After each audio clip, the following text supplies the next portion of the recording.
بسم اللہ الرحمن الرحیم۔ آج میں تفسیر کے لیکچر میں سورہ آل عمران کا رکوع نمبر 2 یعنی دوسرا رکوع اور تیسرے پارے کا 10واں رکوع انشاءاللہ پیش کروں گا، اور حسب معمول پہلے اس کا لفظی ترجمہ ہوگا، مختصر گرامر، اور پھر انشاءاللہ اس کی تفسیر ہوگی۔ اعوذ باللہ من الشیطان الرجیم، بسم اللہ الرحمن الرحیم۔ ان الذین کفروا، بے شک وہ لوگ جو کافر ہیں، لن تغنی عنہم، لن تغنی ہرگز فائدہ نہیں پہنچائے گا، عنہم ان کو، یہ پہلے بھی اغنا یغنی کا لفظ آ چکا ہے، ان کو ہرگز فائدہ نہیں پہنچائے گا، اموالہم ان کے مال، ولا اولادہم اور نہ ہی ان کی اولادیں ان کو فائدہ پہنچائیں گی، من اللہ شیئا اللہ سے، شیئن ذرا سا بھی، یعنی اللہ کے عذاب سے ان کو ان کے مال اور اولاد فائدہ نہیں پہنچا سکتے۔ وَأُولَئِكَ اور یہ لوگ ہیں، ہم یہ وہ لوگ ہیں، وقود النار جو آگ کا ایندھن ہیں۔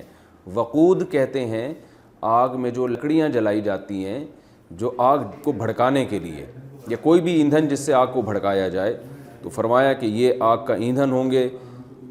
کَدَأْبِ آلِ فرعون، ان کی مثال جو ہے، کَدَأْبِ کاف کا معنی جیسے، جیسے زیدن کل اسد، زید شیر کے جیسے ہے، شیر کی طرح ہے۔ کَدَأْبِ دأب کہتے ہیں حالت کو، کَدَأْبِ آلِ فرعون فرعون کے آل جو تھا، یعنی فرعون والے جو تھے ان کی طرح، یعنی مثالہم کَدَأْبِ آلِ فرعون، ان کی مثال فرعون کے آل کی طرح ہے، تو مثالہم کا لفظ یہاں محذوف ہے۔ اور میں نے بتایا تھا کہ جب یہ آل فرعون یا آل عمران یا کوئی بھی آل کا لفظ آتا ہے، یا آل رسول ہم کہتے ہیں، تو اس میں جو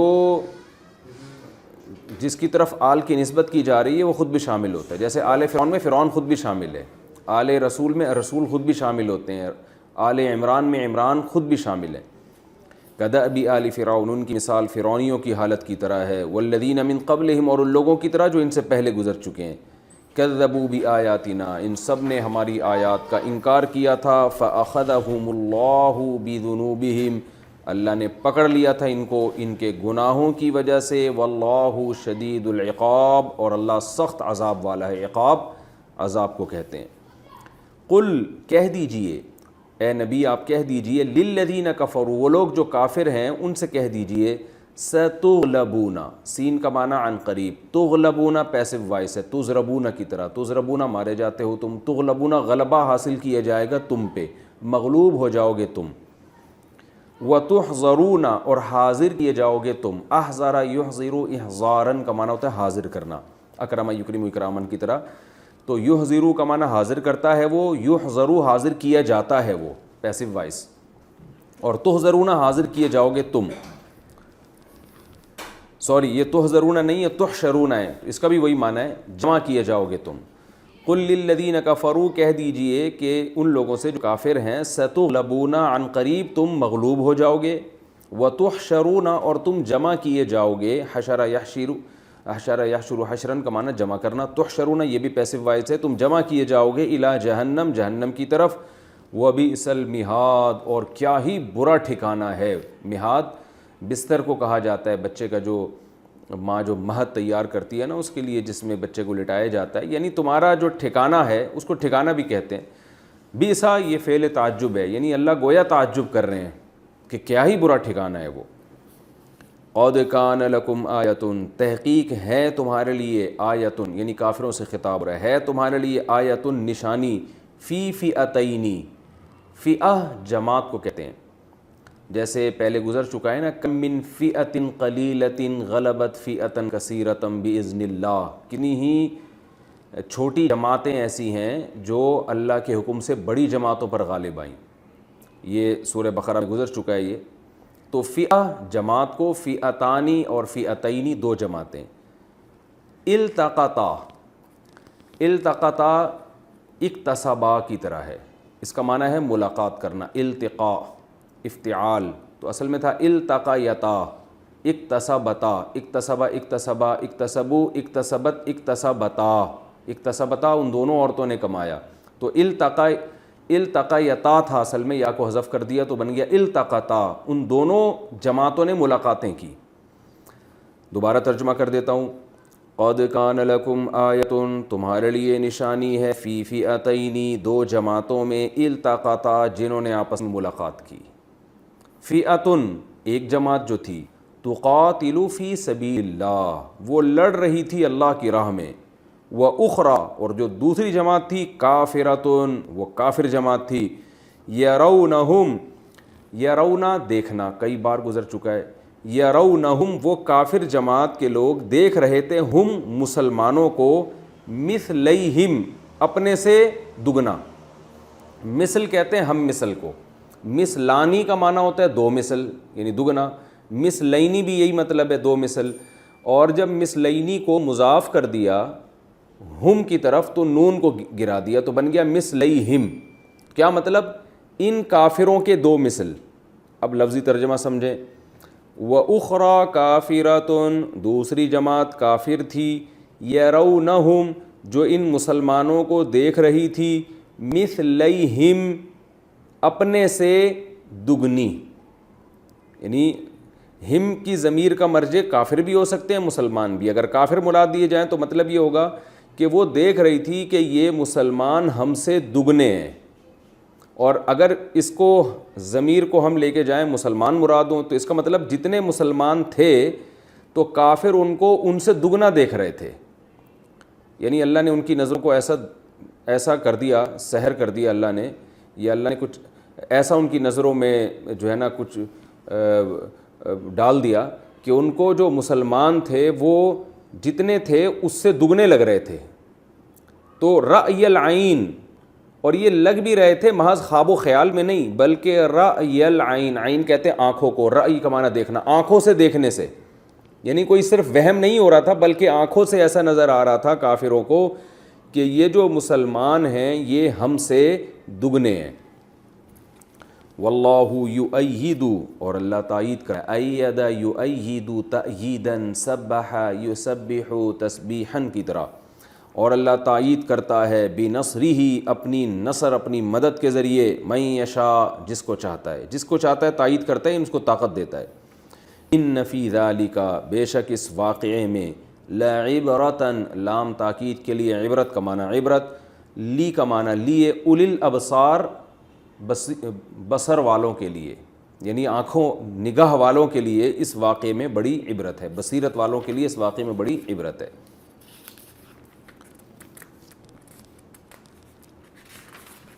زُیِّنَ لِلنَّاسِ، بے شک مزین کر دی گئی ہے لوگوں کے لیے، زین یزین تزییناً، آراستہ کرنا، زینت اسی سے نکلا ہے، آراستہ کر دی گئی ہے لوگوں کے لیے، حب الشہوات، خواہشات کی محبت، شہوہ خواہشات کو کہتے ہیں، تو شہوات اس کی جمع، خواہشات کی محبت لوگوں کے لیے آراستہ کر دی گئی ہیں، لوگوں کو خواہشات اچھی لگتی ہیں۔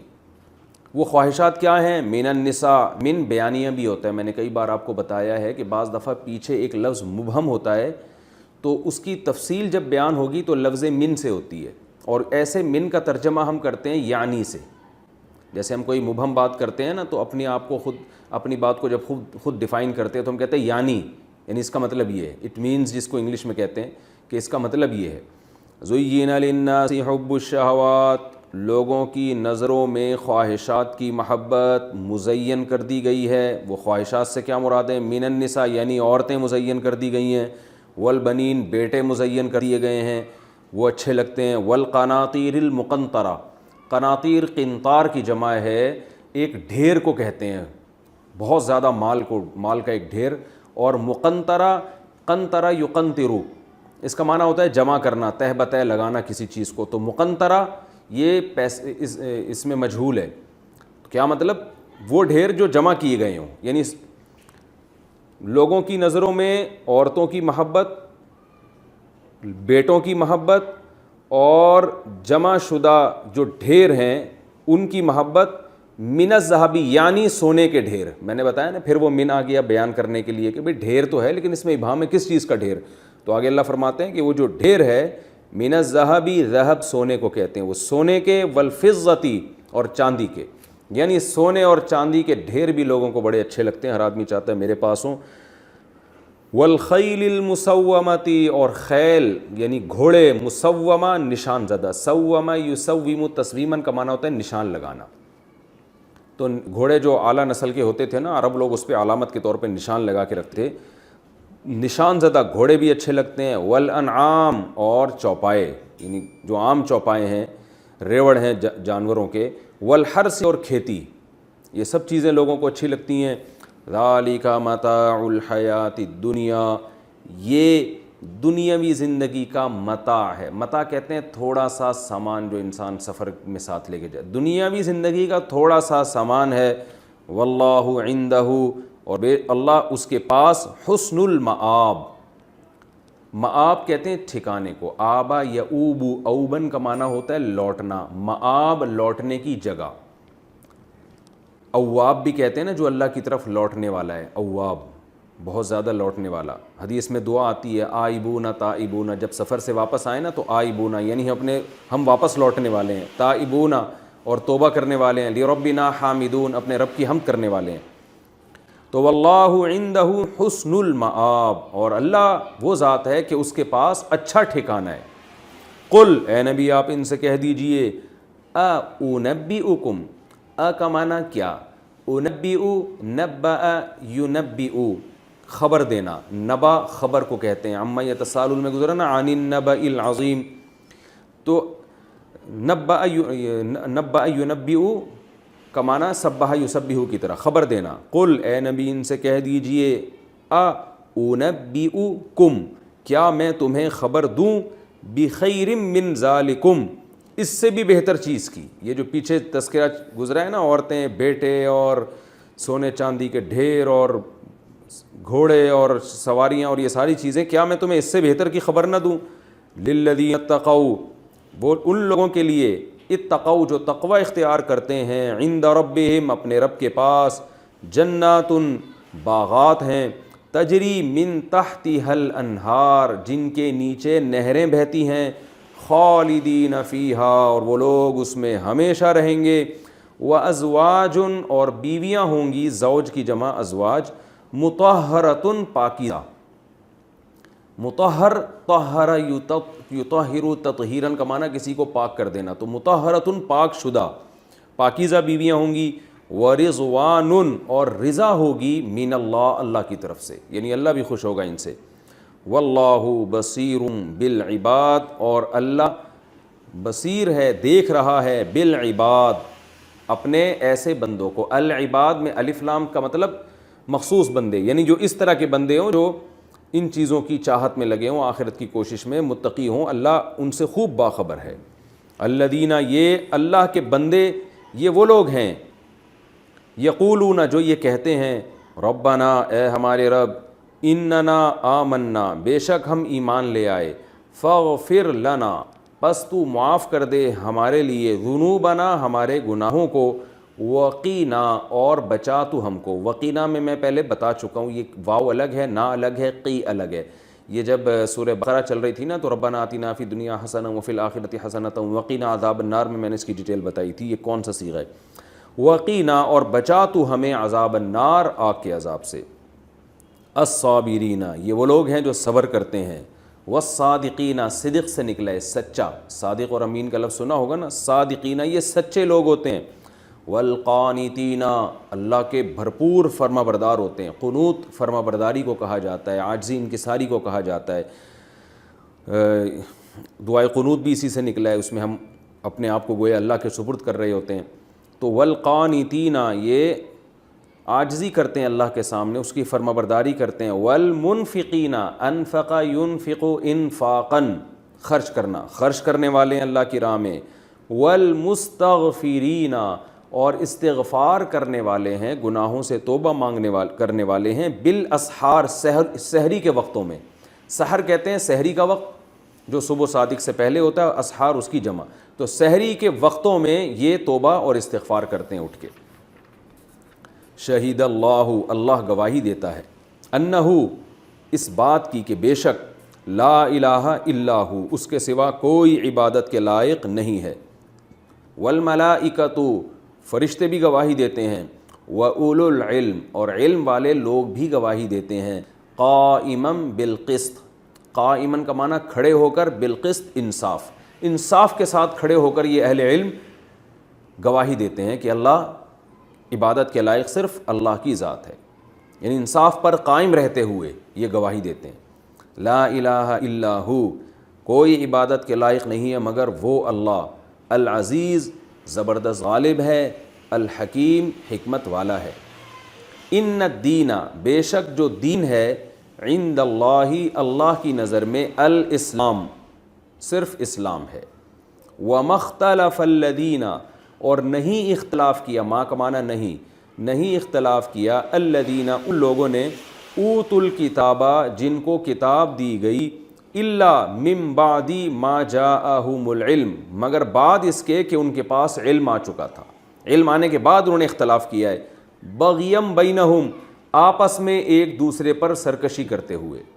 بغین کا معنی تو حدود سے نکلنا، یعنی ایک دوسرے پر آگے بڑھنے کے شوق میں انہوں نے اختلاف کیا ہے حق سے، کہ سرداری چلی جاتی ہے اگر ہم حق کو تسلیم کر لیں، وَمَن يَكْفُرْ بِآيَاتِ اللَّهِ اور جو انکار کرتا ہے اللہ کی آیات کا، فَإِنَّ اللَّهَ سَرِيعُ الْحِسَابِ تو بے شک اللہ تعالیٰ بہت جلد حساب لینے والا ہے، سریع سرعت سے نکلا ہے، جلدی کو کہتے ہیں، فَإِنْ حَاجُّوكَ پس اگر اب بھی یہ حجت بازی کریں، بحث کریں آپ سے، حاجو اصل میں تھا حاججو، زاربو کی طرح، زاربا یزاربو مزاربتاً، حاجج یحاجج محاججتاً، اس کو پڑھا جاتا ہے حاجہ یحاجو محاجتاً، بس اگر اب بھی آپ سے بحث کریں، فقل تو اے نبی آپ ان سے کہہ دیجئے، اسلمت میں سپرد کرتا ہوں، اسلم یسلم اسلامن کا معنی سپرد کرنا، میں سپرد کرتا ہوں وجہیہ اپنے چہرے کو، للہ اللہ کے لیے، میں اپنے چہرے کو اللہ کے حوالے کر رہا ہوں،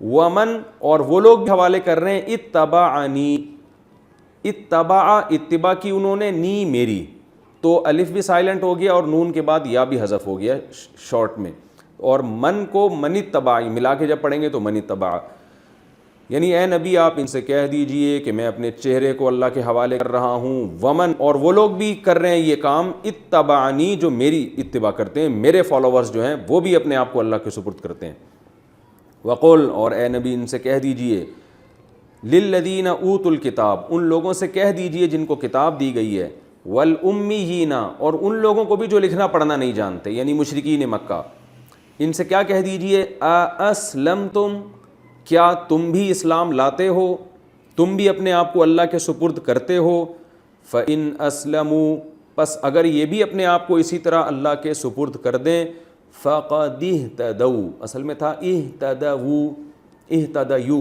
اکتسبوا کی طرح، تو پڑھا جاتا ہے اہتدوا، تو تحقیق یہ ہدایت پا گئے، یعنی اگر یہ بھی اپنے آپ کو اسی طرح اللہ کے سپرد کر دیں تو تحقیق یہ بھی سیدھے راستے پر آ گئے، وَإِن تَوَلَّوْا اور اگر تم لوگ اعراض کرو گے، وَإِن تَوَلَّوْا اور اگر ان لوگوں نے اعراض کیا، تولوا اصل میں تھا تولا، تولیا، تولوا ماضی ہے، ان لوگوں نے یعنی تولا اصل میں تھا تکلف کی طرح، تولایا پڑھ جاتا ہے تولا، تکلفوا تولیو، تو اگر انہوں نے اعراض کیا، فَإِنَّمَا عَلَيْكَ الْبَلَاغُ تو بے شک آپ کے ذمے صرف پہنچانا ہے، البلاغ بلاغ کہتے ہیں پہنچانے کو، واللہ بصیر بالعباد اور اللہ اپنے بندوں سے خوب باخبر ہے۔ یہ تو اس رکوع کا لفظی ترجمہ ہو گیا اور مختصر گرامر، میں اب انشاءاللہ اس کی تفسیر آپ کے سامنے پیش کروں گا۔ آپ کو پتہ ہے کہ پچھلے رکوع میں عیسائیوں میں جو اہل نجران تھے ان سے بحث مباحثے کا تذکرہ چل رہا تھا کہ آل عمران میں، کہ وہ آئے تھے اور نبی صلی اللہ علیہ وسلم سے بحث ہو رہی تھی، وہ کہہ رہے تھے کہ متشابہات بھی تو ہیں، حضرت عیسیٰ کو کلیمت اللہ بھی تو کہا گیا ہے، روح اللہ بھی تو کہا گیا ہے، تو اس کا جواب دیا گیا پچھلے رکوع میں۔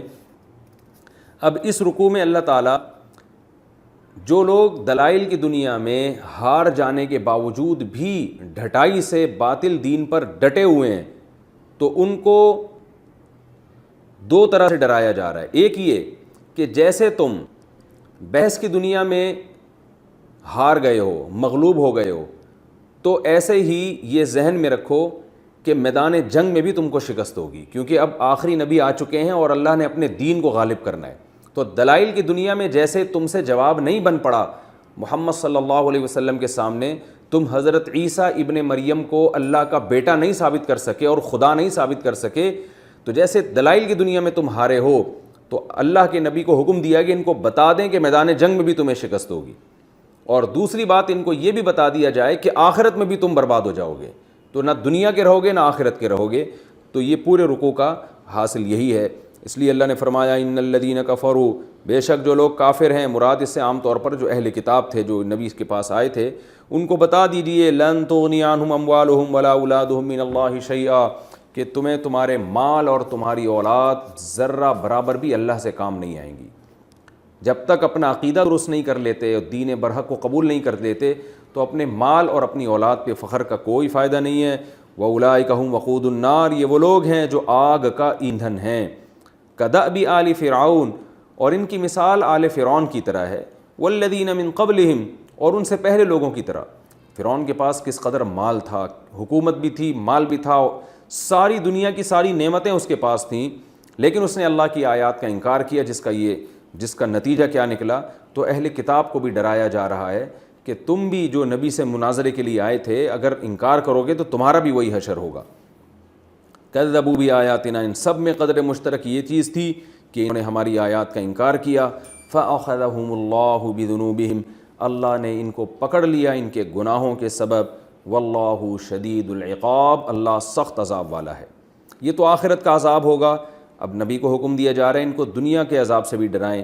قل، اے نبی آپ ان سے کہہ دیجئے، قل للذین کفروا، کہہ دیجئے ان لوگوں سے جو کافر ہیں، ستغلبون، عن قریب تم مغلوب ہو جاؤ گے۔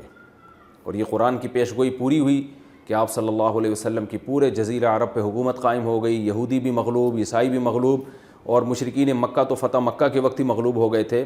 تو اے نبی آپ ان سے کہہ دیجئے کہ جیسے تم بحث کی دنیا میں ہار چکے ہو، ستغلبون، میدان جنگ میں بھی تم مغلوب ہو جاؤ گے، وتحشرون الی جہنم، اور پھر بالآخر تم جہنم کی طرف جمع کیے جاؤ گے۔ وبئس المہاد، اور وہ بہت برا ٹھکانہ ہے۔ قد کان لکم آیۃ فی فئتین التقطا، اللہ اہل کتاب کو بتا رہے ہیں، نبی صلی اللہ علیہ وسلم کے دور میں جو اہل کتاب تھے ان کو بتا رہے ہیں، غزوہ بدر کی طرف اشارہ کر رہے ہیں۔ 2 ہجری میں غزوہ بدر ہوئی ہے، 313 کا مقابلہ 1000 سے ہوا ہے، تو اور اس میں اللہ تعالیٰ نے اہل اسلام کو مشرکین مکہ پہ فتح دی ہے۔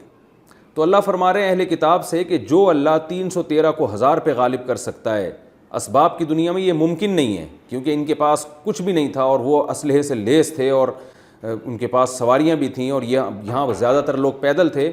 اس کے باوجود اللہ نے جب ان کی مدد کی ہے مسلمانوں کی، اس کا مطلب اللہ مسلمانوں کے ساتھ ہے۔ تو تمہیں یعنی یہود و نصارہ کو اس واقعے سے عبرت حاصل کرنی چاہیے کہ جب اللہ ساتھ دینے پر آ جائے تو پھر اسباب اور وسائل کو نہیں دکھا جاتا۔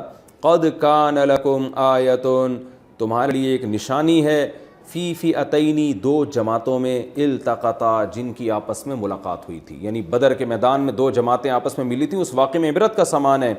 فئۃ تقاتل فی سبیل اللہ، ایک جماعت تھی جو اللہ کی راہ میں لڑ رہی تھی، وأخری کافرۃ، دوسری اللہ کا انکار کرنے والی جماعت تھی، یرونہم مثلیہم، یہ کافروں کی جماعت مسلمانوں کو دیکھ رہی تھی، مثلیہم، اپنے سے یا خود ان مسلمانوں سے دگنا، رأی العین، آنکھوں سے دیکھنے میں۔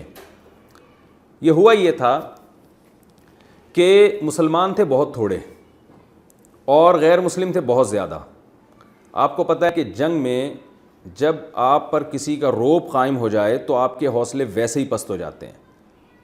تو احادیث صحیحہ میں ہے کہ رسول اللہ صلی اللہ علیہ وسلم کو خواب دکھایا گیا اور اس میں کافر بہت تھوڑے دکھائے گئے، تو آپ نے صحابہ کرام کو بتایا، جس سے نبی صلی اللہ علیہ وسلم کا حوصلہ بھی بلند ہوا اس خواب کی وجہ سے، اور صحابہ کا حوصلہ بھی بلند ہوا کہ بھئی تھوڑے لوگ ہیں، ہم لڑ سکتے ہیں ان سے۔ تو اللہ نے اپنے نبی کو یہ خواب دکھایا، اس سے مسلمانوں کے حوصلے بلند ہو گئے۔ اور ان کو اللہ نے کیا دکھایا کہ جب مسلمانوں کی فوجیں سامنے آ کے کھڑی ہوئی ہیں تو کافروں کو اللہ نے ایسا دکھایا جیسے یہ اتنے نہیں ہیں جتنے نظر آ رہے ہیں، بلکہ اس سے دگنے ہیں۔ تو ان پر مسلمانوں کا رعب کافروں کے اوپر بیٹھ گیا، یعنی الٹا کر کے اللہ نے دکھایا۔ ہاں، اس پر ایک اشکال ہو سکتا ہے کہ نبی کا خواب تو جھوٹا نہیں ہو سکتا کہ اگر وہ کافر تھوڑے دکھائے گئے تو زیادہ کیوں نکلے؟ تو علماء نے اس کا جواب یہ دیا ہے کہ ایک تو خوابوں کی تعبیریں ہوا کرتی ہیں، خواب ضروری نہیں کہ جیسا ہے ایز اٹ از وہی تعبیر ہو اس کی۔ جیسا نظر آ رہا ہے.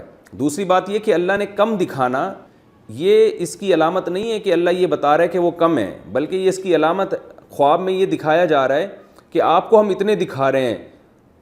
بہت سارے اللہ نے چھپا دیے نبی صلی اللہ علیہ وسلم سے. تو جھوٹا خواب جب ہوتا ہے جب خبر دی جاتی کہ یہ تھوڑے ہیں اور صبح نبی اٹھ کے دیکھتے تو پتہ چلا یہ تو بہت ہیں، تو یہ خواب جھوٹا ہوتا. کسی کو کوئی چیز پوری نہ دکھانا اس میں اس کا سچ اور جھوٹ سے تعلق نہیں ہے. جیسے آپ کسی کو یعنی کوئی لشکر دکھانا چاہ رہے ہو اور آپ نے آدھا دکھایا آدھا نہیں دکھایا، تو دکھانے میں یہ تو نہیں ہے کہ آپ نے جو آدھا دکھایا وہ جھوٹ تھے، وہ بھی حقیقت تھی، آدھا چھپا لیا گیا. تو نبی صلی اللہ علیہ وسلم کو جو خواب دکھایا گیا اس میں جو غیر مسلم جو مسلمانوں سے لڑنے کے لیے آئے تھے وہ پورے دکھائے نہیں گئے، کیونکہ پھر آپ صلی اللہ علیہ وسلم خواب صحابہ کو بتاتے کہ بھئی اتنے لوگ ہیں تو اس سے حوصلے پست ہو سکتے تھے. تو اللہ تعالیٰ نے مسلمانوں کو کم دکھائے، اور جب غیر جو مشرکین مکہ تھے جو مسلمانوں کے مقابلے میں آئے تھے ان کو اللہ نے یہ مسلمانوں کو دکھایا بہت زیادہ کر کے، تو اس کا ایک ان کے اوپر رعب بیٹھ گیا. اسی بات کا تذکرہ اللہ نے یہاں کیا کہ یرونہم مثلیہم رأی العین، کہ یہ کافر مسلمانوں کو دگنا دیکھ رہے تھے. دگنا نہیں، یہ تھا 3 گنا، لیکن بعض دفعہ کوئی چیز زیادہ ہوتی ہے تو عربی میں اس کو دگنے سے تعبیر کر دیا جاتا ہے، تو مراد صرف دگنا نہیں بلکہ اس سے کئی گنا زیادہ. تو اللہ نے ان مسلمانوں کو یعنی ان کافروں کو مسلمان ڈبل کر کے دکھائے، زیادہ کر کے دکھائے. رأی العین، اور یہ کوئی وسوسہ نہیں تھا بلکہ آنکھوں سے کافروں کو نظر آ رہا تھا کہ مسلمان زیادہ ہیں، ان کو یقین ہو گیا تھا کہ مسلمان زیادہ ہیں، جس سے بہت زیادہ رعب بیٹھ گیا ان کے دلوں میں. واللہ یؤید بنصرہ من یشاء، اللہ اپنی نصرت کے ذریعے جس کو چاہتا ہے طاقت دیتا ہے. ان فی ذلک لعبرۃ لأولی الابصار، فرمایا کہ اس واقعے میں یقیناً عبرت ہے بصیر نظر والوں کے لیے، جو دیکھ کر عبرت حاصل کرتے ہیں ان لوگوں کے لیے اس میں عبرت ہے کہ کیسے کمزور ترین لوگوں کو اللہ نے طاقتور ترین لوگوں پر غالب کیا. تو اہل کتاب کو بتایا جا رہا ہے کہ دلائل کی دنیا میں جیسے تم عاجز آئے ہو تو میدان جنگ میں بھی اسی طرح مسلمانوں سے شکست کھاؤ گے. اب آپ کو پتہ ہے کہ ہر باطل کے پیچھے یا تو انسان وسوسوں کی وجہ سے باطل پر چلتا ہے، زیادہ تر انسان چلتا ہے خواہشات کی بیس پہ، اس کا کوئی مفاد ہوتا ہے. تو یہود و نصارہ جو اسلام کو فالو نہیں کرتے، حالانکہ اسلام کی حقانیت ان کی سمجھ میں آ گئی ہے، اس کے باوجود اسلام کو فالو نہیں کرتے. تو اس کی بڑی وجہ دلائل نہیں ہے کہ دلائل کی دنیا میں اسلام نے دلائل سے اپنا حق ہونا ثابت نہیں کیا ہے. جیسے کہ نبی صلی اللہ علیہ وسلم کے سامنے جو یہود و نصارہ آ کے بیٹھے ہوئے تھے وہ تو حجت بازی میں مغلوب ہو گئے تھے، ان کے پاس جواب نہیں تھے قرآن کے دلائل کے. لیکن کیا ہے کہ انسان خواہشات کا غلام ہے. تو اسی کا تذکرہ اللہ نے قرآن مجید میں کیا کہ خواہشات کی غلامی کی وجہ سے تم حق پر نہیں آتے، ہم تمہیں ایک ایسا راستہ بتاتے ہیں کہ دنیا کی خواہشات جس کی وجہ سے تم باطل پر چلتے ہو، تو آج اللہ کی خاطر ان خواہشات کو قربان کر دو گے تو اللہ کل جنت کی صورت میں تمہیں اس سے بہتر عطا کرے گا. تو وہ خواہشات کیا ہیں جن کی وجہ سے انسان برباد ہوتا ہے اور حق کے راستے کو چھوڑتا ہے، اس کا اللہ نے ان آیتوں میں تذکرہ کیا. فرمایا زُیِّنَ لِلنَّاسِ، لوگوں کے لیے مزین کر دی گئی ہیں، خوشنما بنا دی گئی ہیں، حب الشہوات، خواہشات کی محبت، من النساء یعنی عورتیں، والبنین اور بیٹے، والقناطیر المقنطرہ اور من الذهب والفضہ، سونے اور چاندی کے ڈھیر یعنی دولت کی ریل پیل، یہ انسان کو اپنی طرف مائل کرتی ہے. والخیل المسومہ، نشان زدہ گھوڑے، مراد اس سے اچھی سواریاں ہیں، بہترین سواریاں. والانعامی، اور چوپائے. اس زمانے میں مال جو آپ کے پاس جو ایسٹس تھے وہ تو جانور ہی ہوا کرتے تھے، جس کے ریوڑ بڑا ہوتا تو وہ سمجھتا میں زیادہ دولت مند ہوں. تو صرف اس سے چوپائے مراد نہیں، یعنی کسی بھی زمانے میں جو بھی آپ کے پاس اثاثے ہوں گے جس پہ آپ فخر کر سکیں وہ تمام چیزیں اس میں داخل ہیں. والحرث، اور کھیتیاں، یہ بھی ایک کمائی کا ذریعہ تھی بہت بڑی، کھیتی باڑی، تو اس کا بھی اللہ نے تذکرہ کیا. تو خلاصہ ان آیتوں کا یہ نکلا کہ انسان اپنی چاہتوں کو پورا کرنا چاہتا ہے، جس کی وجہ سے بہت مرتبہ وہ حق سے پیچھے رہ جاتا ہے. تو اللہ فرما رہے ہیں ذالک متاع الحیات الدنیا، یہ دنیاوی زندگی کا تھوڑا سا سامان ہے. واللہ عندہ حسن المآب، جبکہ اللہ کے پاس بہترین ٹھکانہ ہے. تو اللہ کے لیے اگر ان چیزوں کو قربان کرنا پڑے تو قربان کر دو، کیونکہ اللہ کے پاس بہترین ٹھکانہ ہے. اور اے نبی آپ ان کو بتا دیجئے اُنَبِّئُكُم بِخَيْرٍ مِّن ذَلِكُم، کیا میں تمہیں ان چیزوں سے بہتر چیزوں کا پتہ نہ بتاؤں؟ للذین اتقوا، وہ لوگ جو تقوی اختیار کرتے ہیں، گناہوں سے بچتے ہیں، عقیدے کی بھی اصلاح کرتے ہیں، اعمال کی بھی اصلاح کرتے ہیں، تو ان کے پاس ان کے رب کے نزدیک جنات تجری من تحتها الانہار، باغات ہیں جن کے نیچے نہریں بہتی ہیں، خالدین فیہا، ہمیشہ اس میں رہیں گے۔ یہ دنیا کی نعمتیں تو ختم ہونے والی ہیں، وہ ہمیشہ رہیں گی۔ وازواج مطہرہ، اور پاکیزہ بیویاں، کیونکہ آیت کو شروع کیا گیا کہ سب سے زیادہ مرغوب انسان کو عورتیں ہیں، تو اللہ نے فرمایا کہ تمہاری یہ خواہش بھی جنت میں پوری ہوگی، ایسی بیویاں ملیں گی مطہرۃ، جو پاکیزہ ہوں گی۔ کیا مطلب؟ مطہرۃ من الدنس، میل کچیل سے بھی پاکیزہ ہوں گی، اور من الحیض والنفاس، حیض و نفاس کے خون سے بھی پاک ہوں گی، بیماریوں سے بھی پاک ہوں گی، بڑھاپے سے بھی پاک ہوں گی، اور جو بھی کوئی ایسا عیب جو عورت کی کشش کو ختم کر سکتا ہے، وہ تمام قسم کے عیوب سے وہ عورتیں پاکیزہ ہوں گی۔ ورضوان من اللہ، اور سب سے بڑی بات یہ کہ اللہ کی رضا بھی ہوگی۔ آج دنیا میں جو عیاشیاں کرتے ہیں، وقتی لذت تو حاصل کرتے ہیں، لیکن اپنے خدا اور اپنے رب کو ناراض کرتے ہیں، جس سے ان کا ضمیر ملامت کرتا ہے۔ قیامت کے دن جب جنت ملے گی، ایسا نہیں ہوگا، آپ کو عیش و عشرت کا مکمل سامان دیا جائے گا، اور ساتھ ساتھ اللہ کی رضا کا پروانہ بھی ہوگا۔ واللہ بصیر بالعباد، اور اللہ اپنے بندوں سے خوب باخبر ہے۔ آگے اللہ نے پھر ان پرہیزگار بندوں کی صفات بیان کی جن کو جنت کی یہ نعمتیں ملیں گی۔ الذین یقولون ربنا، فرمائے یہ وہ لوگ ہیں جو کہتے ہیں ہمارے رب، اننا آمنا، ہم تیرے کہنے پر ایمان لے آئے، یعنی ہم نے اپنے عقیدوں کو بھی درست کر لیا۔ فاغفر لنا ذنوبنا، تو ہماری عملی کوتاہیوں کو معاف کر، اگر کبھی ہم سے کوئی گناہ ہو جائے تو ہم کو معاف کر۔ وقنا عذاب النار، اور ہمیں آگ کے عذاب سے بچا۔ اور یہ تو ان کے دل کے جذبات ہیں جو اللہ نے بیان کیے۔ پریکٹیکلی یہ کیا کرتے ہیں، عمل کیا ہے ان کا؟ صرف عقیدہ درست نہیں کرتے بلکہ عمل بھی کرتے ہیں۔ وہ عمل کیا ہے؟ الصابرین، مصیبتوں پہ صبر کرنے والے ہوتے ہیں۔ والصادقین، کھرے اور سچے ہوتے ہیں، دو نمبری نہیں ہوتی۔ صدق منافقت کی اپوزٹ ہے، یعنی جو صادق اسے کہتے ہیں جو منافق نہ ہو، قول و عمل میں تضاد نہ ہو۔ والصادقین، سچے ہوتے ہیں، جس کو آج کی زبان میں کہا جاتا ہے نا ایک نمبر آدمی ہے، کردار کا ایک نمبر ہے، مالی معاملات میں، ہر معاملات میں ایک نمبر ہوتے ہیں، سچے ہوتے ہیں۔ والقانتین، مکمل اللہ کے فرما بردار ہوتے ہیں۔ قانتین کا ایک معنی خشوع خضوع سے نماز پڑھنا بھی آتا ہے، یعنی عبادت کرتے ہیں، نمازیں پڑھتے ہیں، اور دوسرا معنی مکمل شریعت کے کو فالو کرنے والے ہوتے ہیں دل و جان سے۔ والمنفقین، بدنی عبادتوں کے ساتھ مالی عبادتیں بھی کرتے ہیں، یعنی اللہ کی راہ میں خرچ بھی کرتے ہیں، اور اتنے سارے نیک کام کر کے پھر فخر نہیں کرتے، بلکہ مستغفرین بالاسحار، صبح کے وقتوں میں اٹھ کے اللہ سے توبہ استغفار کرتے ہیں۔ یعنی اللہ نے جو بتایا نا، یہ جو دعا مانگتے ہیں اللہ ہمارے گناہوں کو معاف کر دے، اس سے وہم ہو سکتا ہے کہ شاید یہ گناہ کرتے رہتے ہوں۔ نہ، گناہ سے بچتے ہیں پھر بھی توبہ استغفار کرتے ہیں، جیسے کہ حدیث میں بھی یہی حضرت عائشہ رضی اللہ تعالیٰ عنہ سے مروی ہے کہ نیک لوگ جو توبہ استغفار کرتے ہیں یہ وہ ہیں جو گناہ سے بچ کے پھر توبہ استغفار کرتے ہیں۔ والمستغفرین بالاسحار، تو اللہ نے فرمایا کہ یہ نیک لوگ ہیں جن کو وہ نعمتیں ملیں گی جو ان دنیا کی نعمتوں سے 1000 گنا اچھی ہوں گی۔ پھر دوبارہ سے اسی مضمون کی طرف لوٹا جا رہا ہے کہ اہل کتاب کو عقلی دلائل سے تو سمجھا دیا کہ عیسیٰ ابن مریم اللہ کے بیٹے نہیں ہیں، اب نقلی دلائل، نقل کا مطلب جو چلا آ رہا ہے پیچھے سے، ان دلائل سے اللہ ان سے خطاب کر رہے ہیں کہ دیکھو اللہ اور اس کے فرشتے اور جتنے بھی اہل علم ہیں وہ سب گواہی دیتے ہیں انصاف پر قائم رہ کر کہ اللہ کے سوا کوئی عبادت کے لائق نہیں ہے، عیسیٰ ابن مریم وہ معبود نہیں ہے، وہ عبادت کے لائق نہیں ہے، عبادت کے لائق صرف اللہ کی ذات ہے۔ تو یہ چیز آسمانی کتابوں میں بھی تواتر کے ساتھ چلی آ رہی ہے، اور یہ شہادتیں سب جگہ موجود ہیں۔ تو تم اسلام کی نہیں مانتے تو ان کتابوں کی کیوں نہیں، ان کتابوں کو مانو جو تمہاری اپنی کتابیں ہیں۔ تو اس لیے اللہ فرماتے ہیں شہید اللہ، اللہ بھی گواہی دیتا ہے، انہ لا الہ الا ہو۔ دیکھیں گواہی کا لفظ اس لیے آ رہا ہے کہ عدالت میں یا تو عقل سے فیصلہ کیا جاتا ہے یا گواہوں کو طلب کیا جاتا ہے۔ تو اللہ فرماتے ہیں جتنے بھی انصاف پسند لوگ ہیں وہ سب یہی گواہی دیتے ہیں۔ سب سے پہلے اللہ گواہی دیتا ہے لا الہ الا ہو، کہ اس کے سوا کوئی عبادت کے لائق نہیں ہے۔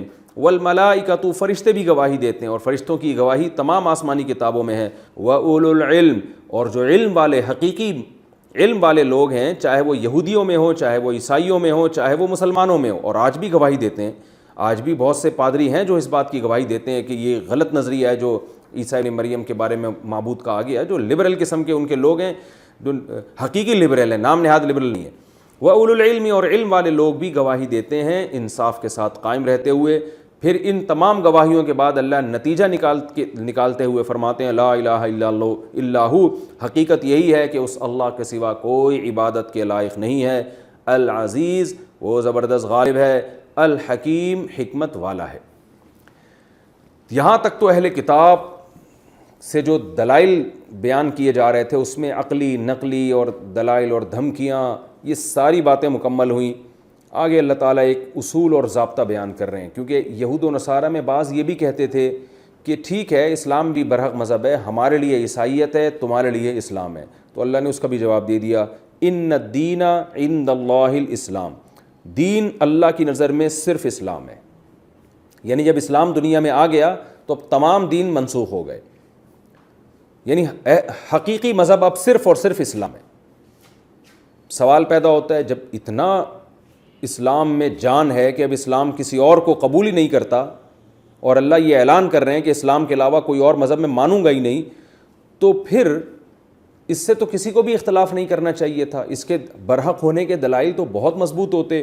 اس کا جواب دیا جا رہا ہے وَمَا اخْتَلَفَ الَّذِينَ اوتوا الْكِتَابَ، جو جن لوگوں کو کتاب دی گئی ہے نا، وہ جو اسلام سے اختلاف کر رہے ہیں اور اسلام کو نہیں مان رہے، تو اس کی وجہ اسلام کے اندر کوئی فالٹ نہیں ہے، بلکہ ان کے اپنے اندر فالٹ ہے۔ وہ فالٹ کیا ہے کہ یہ لوگ اختلاف نہیں کر رہے الا مگر من بعد ما جاءہم العلم، ان کے پاس علم آ چکا ہے، حقیقی علم آ چکا ہے کہ واقعی اسلام برحق ہے، لیکن بغیم بینہم، آپس میں ایک دوسرے سے آگے بڑھنے کا شوق، سرداری، کیونکہ اگر اسلام کو مان لیں گے تو اپنی مذہبی چودراہٹ ختم ہو جائے گی، تو اس وجہ سے یہ اسلام کو فالو نہیں کر رہے۔ آگے پھر اللہ نے دھمکی دی وَمَن يَكْفُرْ بِآيَاتِ اللَّهِ، یاد رکھو جو اللہ کی آیات کا انکار کرے تو چھوٹا کام نہیں ہے، فَإِنَّ اللَّهَ سَرِيعُ الْحِسَابِ، اللہ عن قریب حساب لینے والا ہے۔ فَإِنْ حَاجُّوكَ، اے نبی اتنا کچھ سننے کے باوجود بھی اگر یہ آپ سے حجت بازی کرتے ہیں، یہ مخصوص قسم کے عیسائی جو آپ سے مناظرے کے لیے آئے تھے ان کی بات چل رہی ہے کہ اتنا کچھ کرنے کے بعد بھی آپ سے حجت بازی کرتے ہیں، فقول، تو آپ ببانگے دولیے اعلان کر دیں اسلمت وجہی للہ، میں اپنے چہرے کو اللہ کے سپرد کر رہا ہوں، یعنی مکمل اس کا یہ کنایا ہے کہ میں تو مکمل اللہ کا فرما بردار بن کے زندگی گزاروں گا، جس عقیدے کو اللہ غلط کہہ دے میں غلط کہوں گا، جس عمل کو اللہ غلط کہہ دے میں غلط کہوں گا، تو میں بھی یہ کام کروں گا، وَمَنِ اتَّبَعَنِی، اور جو مجھے فالو کر رہے ہیں وہ بھی یہ کام کریں گے، اب تمہاری مرضی ہے۔ وَقُلْ لِلَّذِينَ اوتوا الْكِتَابَ، اور اے نبی یہ اعلان کرنے کے بعد آپ اوتوا الکتاب سے کہہ دیں، اہل کتاب سے، والأمیین، اور جو ان پڑھ لوگ ہیں یعنی مشرکین مکہ جن کو کتاب نہیں دی گئی، ان سے بھی آپ کہہ دیں اسلمتم، کیا اب بھی تم اسلام لاؤ گے؟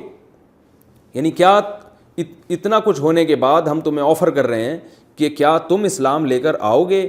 فَإِنْ أَسْلَمُوا، اگر آپ کی اس پیشکش کے بعد یہ اسلام لے آئیں، فَقَدْ اِهْتَدَوْا، تو یہ بھی ہدایت یافتہ ہیں، کیونکہ اسلام کسی خاص نسل کے ساتھ خاص نہیں ہے، کسی خاص قوم کے ساتھ خاص نہیں ہے، جو بھی یہودی ہو، عیسائی ہو، مشرکین مکہ میں سے کوئی بھی ہوگا، اگر وہ بھی اس کو فالو کرے گا تو وہ بھی سیدھے راستے پر ہے۔ وَإِن تَوَلَّوْا، لیکن اگر اس کے باوجود بھی یہ سیدھے راستے سے ہٹتے ہیں، اعراض کرتے ہیں، تو اے نبی آپ غم نہ کریں، فَإِنَّمَا عَلَيْكَ الْبَلَاغُ، آپ کے ذمے بات پہنچانا ہے، وَاللَّهُ بَصِيرٌ بِالْعِبَادِ، اللہ اپنے بندوں سے خوب باخبر ہے، اللہ خود انتقام لے لے گا ان سے۔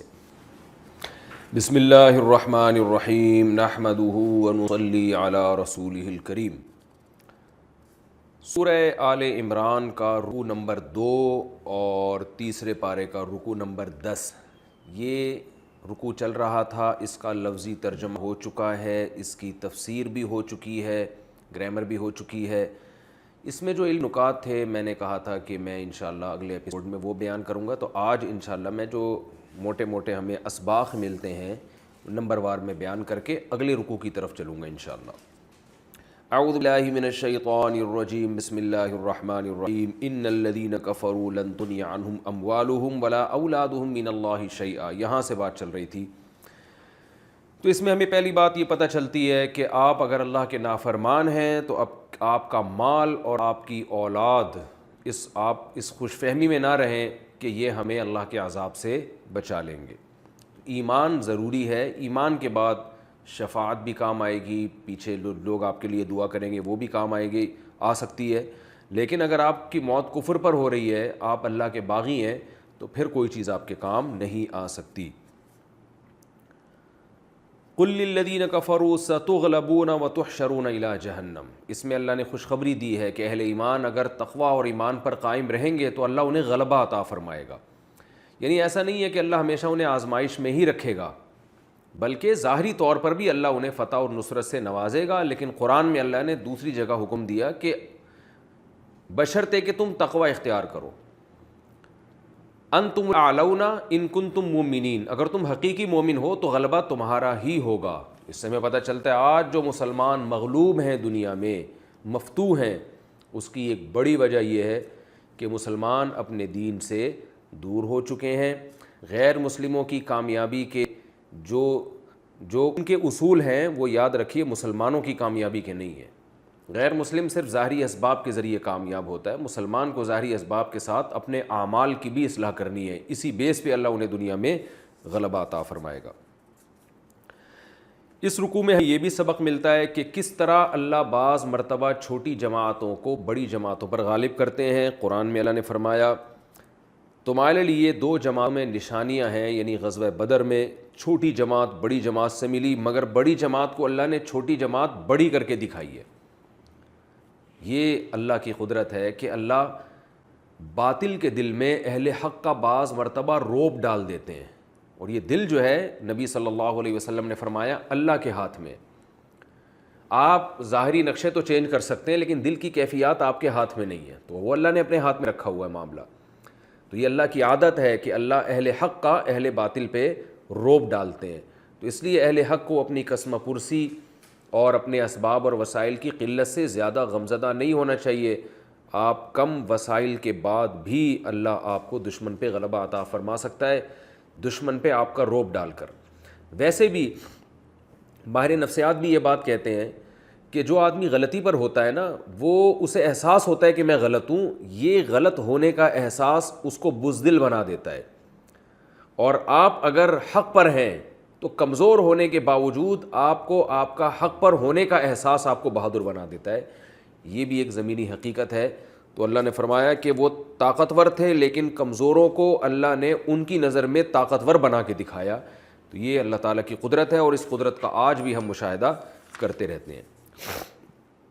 اس رکوع میں ہمیں یہ سبق بھی ملتا ہے زُيِّنَ لِلنَّاسِ حُبُّ الشَّهَوَاتِ مِنَ النِّسَاءِ وَالْبَنِينَ وَالْقَنَاطِيرِ الْمُقَنطَرَةِ مِنَ الذَّهَبِ وَالْفِضَّةِ. فرمایا ہم نے لوگوں کی نظروں میں عورت کی محبت کو، بیٹوں کی محبت کو، اور سونے چاندی ڈھیر اور سواریاں اور چوپائے اور کمانے کے اور جو ذرائع ہیں، کھیتیاں، ان کو ہم نے مزین بنا دیا ہے. مزین کے لفظ سے ہمیں پتہ چلتا ہے کہ یہ چیزیں ضروری نہیں ہے کہ حقیقت میں بھی اچھی ہوں. زینت کہتے ہیں ایک چیز کو آپ اس کو میک اپ کر کے اس پہ مزین چادر ڈال کے اس کو لوگوں کی نظر میں خوشنما بنا دیں. زینت سے نکلا ہے نا، جیسے دلہن بیوٹی پارلر جاتی ہے، زینت اختیار کر کے آتی ہے، وہ حقیقت میں خوبصورت ہو یا نہ ہو لیکن بیوٹی پارلر اسے خوبصورت بنا دیتا ہے.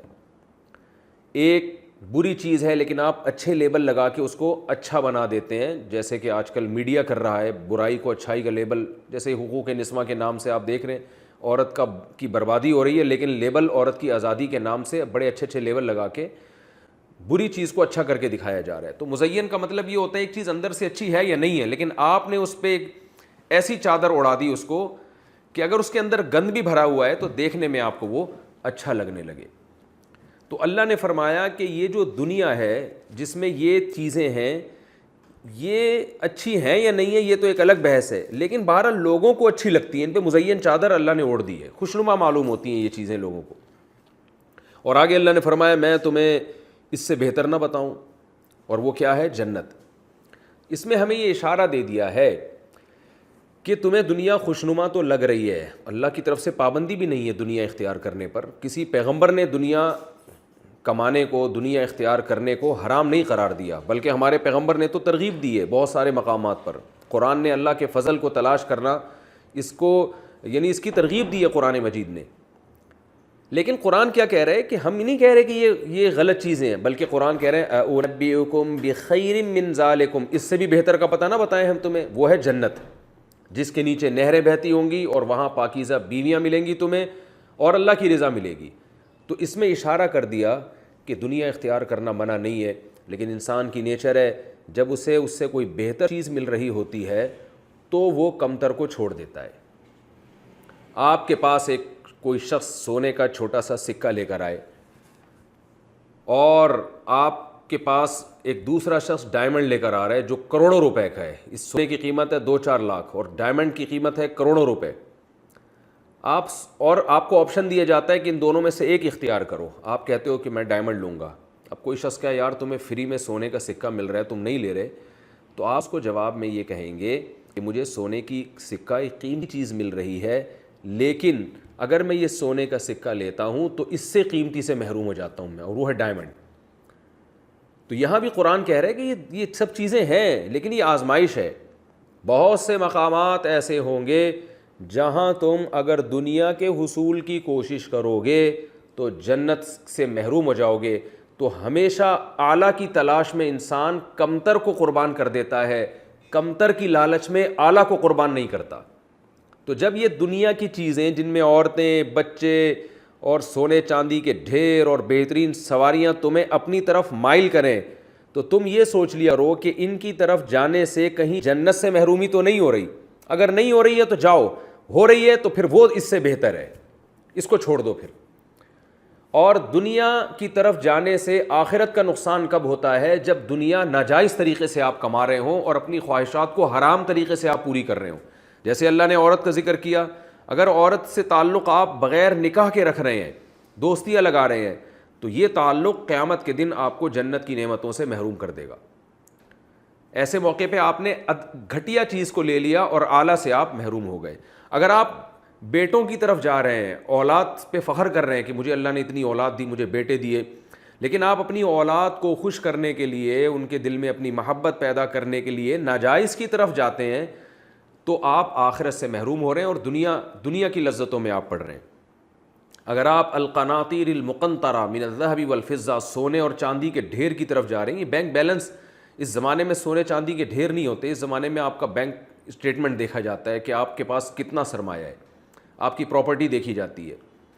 تو اگر آپ اس مال کی طرف مائل ہو رہے ہیں اور اس مال کو کمانے کی کوشش کر رہے ہیں کیونکہ آپ کو یہ چیزیں خوشنما معلوم ہوتی ہیں اور آپ زیادہ سے زیادہ اکٹھی کرنے کی کوشش میں لگے ہوئے ہیں، لیکن وہ کوشش کا طریقہ وہ ہے کہ آپ نہ کمانے میں یہ دیکھتے ہیں کہ حلال کما رہا ہوں یا حرام، اور نہ خرچ کرنے میں یہ دیکھتے ہیں کہ حلال خرچ کر رہا ہوں یا حرام جگہ پہ خرچ کر رہا ہوں، تو اس کا مطلب آپ دنیا تو حاصل کر رہے ہیں لیکن آپ اپنے آپ کو آخرت سے محروم کر رہے ہیں۔ تو اللہ فرما رہے ہیں اُنَبِّئُکُم بِخَیْرٍ مِّن ذَلِکُم، یہ جو سونے اور چاندی کے ڈھیر ہیں ہم تمہیں بتاتے ہیں اس سے بھی بہتر ہے ہمارے پاس، تو ان ڈھیروں کے چکر میں وہاں سے محروم نہ ہو جانا۔ ہاں، نبی صلی اللہ علیہ وسلم نے فرمایا اگر کوئی ایمانداری سے تجارت کرتا ہے اور مال اس لیے کماتا ہے تاکہ لوگوں کے سامنے ہاتھ نہ پھیلائے اور خیر میں خرچ کر سکے، اس کو رشتہ داروں پہ خرچ کر سکے، تو اس پہ تو خوشخبریاں ہیں کہ وہ قیامت کے دن پیغمبروں کے ساتھ ہوگا، کیونکہ یہاں مال اسے آخرت سے غافل نہیں کر رہا بلکہ مال آخرت میں اور ترقی کا ذریعہ بن رہا ہے۔ تو یہ تمام مثالیں قرآن مجید نے بہترین مثالیں دی۔ والخیل المسومہ، گھوڑے، اس زمانے کی بہترین سواری گھوڑا تھی۔ تو میں نے بار بار یہ بات بتائی ہے کہ قرآن جزئیات بیان کرتا ہے لیکن قاعدے اور اصول مقصد ہوتے ہیں۔ گھوڑے سے مراد سواری ہے، بہترین سواریاں ہمیشہ سے انسان اس پہ فخر کرتا ہے۔ آج کی بہترین سواری بڑی بڑی گاڑیاں ہیں جن میں لوگ فخر کرتے ہیں اور رکشے اور ٹیکسی والوں کو حقارت کی نظر سے دیکھتے ہیں۔ تو اللہ فرماتے ہیں کہ وہ رکشے اور ٹیکسی والا یا وہ گدھا گاڑی والا جس کی آخرت محفوظ ہے، اس لینڈ کروزر والے سے کروڑہ گنا بہتر ہے جس کے پاس لینڈ کروزر ہے اور وہ اس میں سفر کرتا ہے مگر وہ اپنی آخرت کا نقصان کر بیٹھا ہے۔ والانعام والحرث، یہ چوپائے اور کھیتیاں یہ ارننگ کا ذریعہ تھیں، بزنس اور آپ کی جاب کیسی ہے اس پہ بھی لوگ فخر کرتے ہیں۔